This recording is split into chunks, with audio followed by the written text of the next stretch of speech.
faisait très longtemps que j'étais pas venue, donc très longtemps que j'avais pas fait de vidéo. Et là, je vous en prépare beaucoup. J'ai une soixantaine à peu près de livres à vous présenter, ce qui va faire beaucoup d'updates. Ce qui est compliqué, c'est pour les monter, donc je sais pas si elles viendront rapidement, mais normalement là, vous allez avoir pas mal de vidéos de moi assez rapidement, ça va être cool. Ici, je vais vous présenter 8 livres. Donc, il y a de la romance, il y a un peu de fantastique, de la fantasy, il y a un peu de tout ici. Pour une fois, il n'y a pas que de la romance.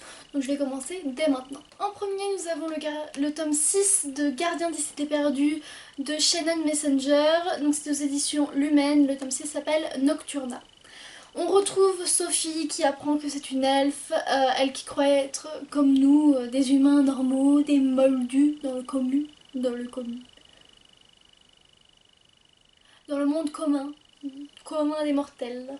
Une moldue donc.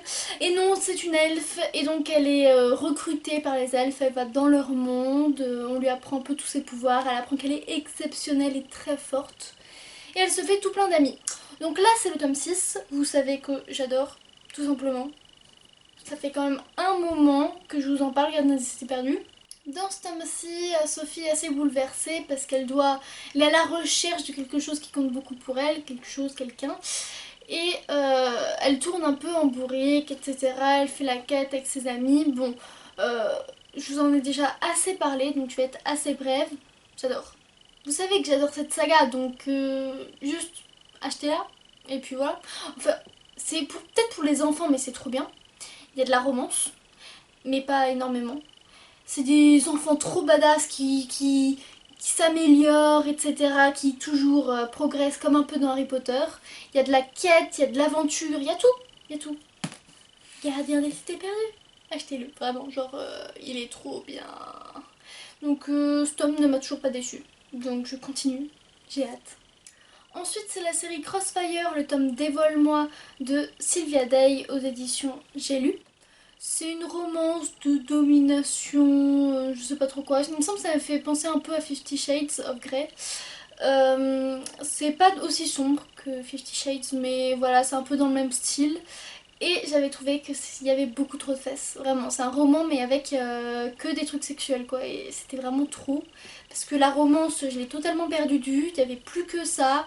Je me souviens même plus quelle était l'histoire de base, quoi. C'est deux personnages qui se rencontrent, le mec qui domine un peu la meuf, et ça se finit en histoire de cul, surtout toutes les 400 pages.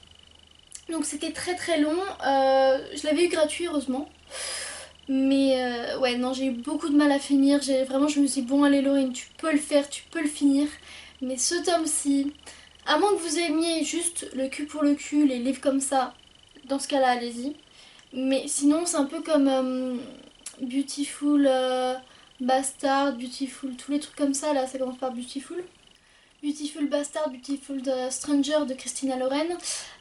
Donc ces tomes-là, ils étaient pareils que celui-là. Sinon, si vous aimez juste la romance avec un peu de fesses de temps en temps comme moi, c'est pas top. Vraiment, c'était trop de ça, pas assez d'histoire, les personnages pas assez approfondis. Enfin, vraiment, j'ai trouvé que ça valait pas le coup et heureusement que je l'avais pas payé, quoi.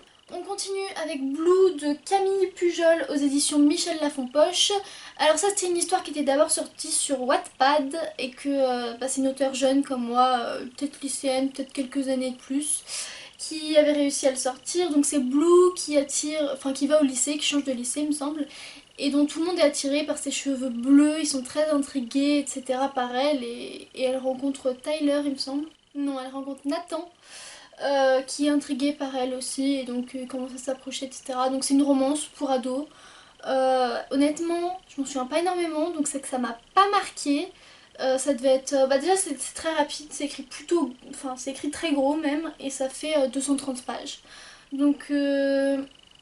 Sauf que je l'avais déjà lu sur Wattpad, je l'avais oublié, je l'avais acheté, et là je l'ai encore oublié. Vraiment c'est pas mal, ça se lit quoi, mais ça ne marque pas, donc c'est léger en fait. C'est léger, je me souviens un peu de quelques trucs, mais ça m'avait pas marqué, ça ne me marque toujours pas, donc c'était pas mal, c'était sympathique quoi. Ensuite, le tome 3 de la trilogie Une si troublante attention de Cora Carmack aux éditions Le Livre de Poche. Alors on avait 3 tomes, ça commençait par ce si joli trouble avec des personnages, ensuite c'était 2 autres personnages qu'on avait déjà vus dans le premier, et là c'est 2 autres personnages encore. Autant il y en avait un des 2 premiers tomes, j'avais pas trop accroché, autant celui-là ça va, c'était mignon, c'était une petite romance avec 2 personnages assez attachants, mais j'avoue que aucun des 3 tomes ne m'a vraiment absorbée, on va dire. Cora Carmack, j'avais lu un autre livre d'elle qui m'avait pas non plus absorbée, donc je pense que j'achèterai plus de tomes de Cora Carmack. C'est vrai que c'était mignon, c'était pareil, ça se lit très rapidement comme l'autre livre. C'est beaucoup moins gros, mais 300 pages, voilà.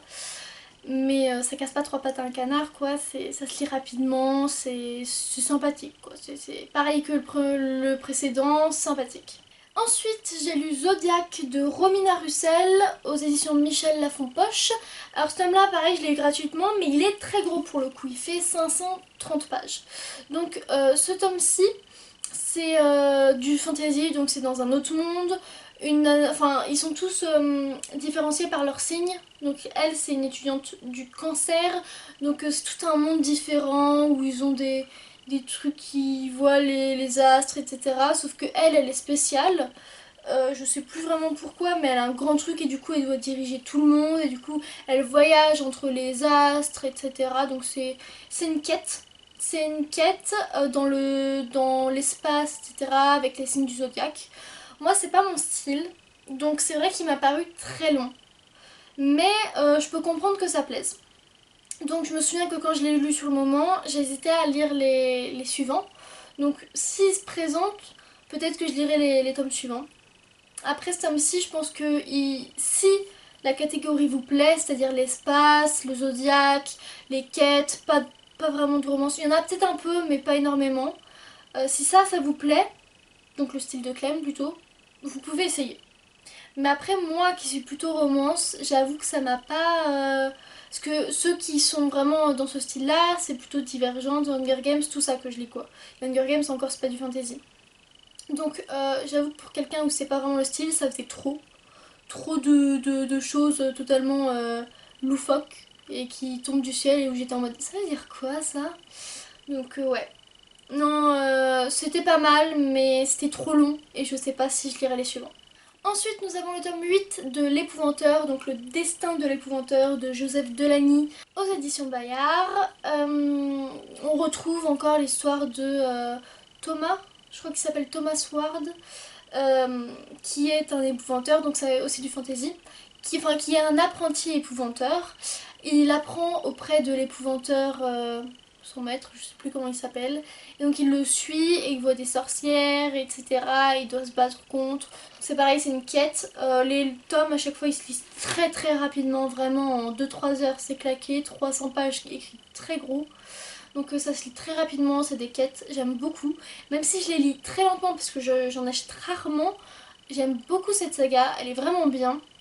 Et ça change en fait de ce que je lis d'habitude parce qu'il n'y a pas du tout de romance et c'est vraiment de la quête, etc.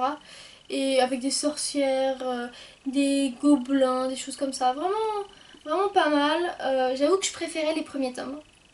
Ce tome-là ne fait pas exception, je préférais tout de même les premiers. Mais c'est pas mal et je pense que ça c'est une saga surtout pour les enfants, pas trop jeunes, parce qu'il y a des choses qui font peur. Mais je pense que pour les enfants c'est vraiment pas mal. Ensuite il y a Once and for All de Sarah Dessen aux éditions Lumen. Donc c'est un one-shot, donc il n'y a qu'un tome. C'est un tome que j'ai piqué à Clémentine, il était dans sa palle, donc sa pile à lire.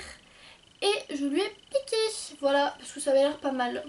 Donc c'est une nana qui est organisatrice de mariage avec sa famille mais qui ne croit pas en l'amour. Donc elle a rencontré un mec quand elle était jeune, donc on voit des passages comme ça et ça n'a pas marché et elle en rencontre un autre. Et là on voit à peu près comment ça se passe avec lui, etc. Mais c'était bien, ça changeait vraiment d'habitude mais je m'attendais à mieux. Je sais pas pourquoi, genre l'histoire d'organisatrice de mariage, de voir des mariages, qu'elle croyait pas au mariage, etc. Bah je m'attendais à mieux et du coup j'étais un peu déçue. Et c'est peut-être parce que mes attentes étaient trop hautes que je l'ai trouvé moyen. Après c'est un moyen, mais le moyen bon. Vous voyez, c'est pas le moyen, c'est le moyen bon. C'est pas un... Il est bien, voilà, il est bien. Il pourrait être mieux, mais il pourrait être bien pire. Donc, ouais, les personnages ils étaient amusants, j'ai bien aimé quelques joutes verbales, donc vous savez peut-être, moi les joutes verbales ça compte énormément pour moi, voir s'ils ont de la répartie, parce que moi j'en ai pas. Voir s'ils ont de la répartie, voir comment ils échangent l'un l'autre, les blagues, etc. C'est quelque chose qui compte beaucoup. Et là-dedans j'en ai un peu retrouvé, donc c'était amusant. Et voilà, sinon la romance elle était pas mal c'est vrai. Mais c'est vrai que je m'en souviens maintenant, alors que ça fait plusieurs mois que je l'ai lu. Je m'en souviens toujours. Donc c'est peut-être qu'il m'a marqué un peu. Mais il était pas extraordinaire quoi. Mais il était pas mal c'est vrai. De voir les mariages, les happy end, de voir qu'elle y croit pas, mais que finalement, voilà. Donc, c'était pas mal et pas trop cliché. Et pour finir, Fallen Crest, le tome 1 de Tijane aux éditions Hugo Roman. Alors ce tome-ci, je l'ai acheté parce que j'avais lu de Tijane Toi plus moi plus elle. Non, j'avais lu de Tijane Toi plus moi plus lui que j'avais tout simplement adoré, mais vraiment j'avais adoré. Et du coup quand j'ai vu que c'était la même autrice, je me suis dit bah vas-y je fonce, je vais essayer etc. Donc à savoir je crois qu'il y a 6 ou 7 tomes qui sont sortis tous pratiquement en même temps. Et c'est une histoire de gens qui sont à l'université je crois ou peut-être au lycée. Donc une fille qui est entourée de plein de mecs, je sais plus pourquoi il y a plein de mecs, enfin voilà. Au départ, la première moitié, j'ai adoré. J'ai adoré. Ouais, donc c'est une fille qui arrive à l'école qui déménage. Je sais plus si c'est le lycée ou l'université, mais elle déménage. Et il y a deux frères. Il me semble que c'est peut-être ses demi-frères quand elle arrive dans la famille. C'est peut-être ses demi-frères, je sais plus. Il y a deux frères incroyablement sexy, etc. avec qui elle traîne un peu. Il y en a un des deux qui l'attire, etc. Enfin, le truc bien cliché quoi. Ils sont un peu sombres, ils font la fête, tout ça, enfin vous voyez l'histoire. C'est vraiment genre cliché. Et la première moitié, j'ai adoré. J'ai tout simplement adoré, je l'ai dévoré, etc. Mais au bout peut-être de la moitié, j'ai commencé à trouver qu'il y avait beaucoup d'incohérences. Genre ils sont trompés de prénom ou des choses qui n'ont pas lieu d'être, comme c'est pas possible que cette personne soit là à ce moment-là ou des choses comme ça. Et ça m'a vraiment... j'ai beaucoup pris de recul en fait par rapport à ce que j'avais déjà lu. Et ça m'a vraiment refroidi. Donc j'ai fini ce tome en me disant vraiment bah j'étais un peu dégoûtée quoi. Vraiment des incohérences, des trucs j'étais en mode mais pourquoi, enfin non. Sur des trucs j'étais en mode non mais pourquoi tu fais ça, pourquoi mais ça mais c'est pas censé être lui. Et, enfin j'ai vraiment paumée et vraiment alors que le début ça m'avait absorbée, j'étais super contente, c'était cliché mais j'aimais bien et tout. Et au final j'étais dégoûtée parce que c'était comme les autres mais en plus c'était pas super bien écrit, c'était avec des fautes, des coquilles, etc. Et donc j'avoue que j'en ai même retiré l'histoire de ma tête parce que j'étais vraiment super déçue quoi.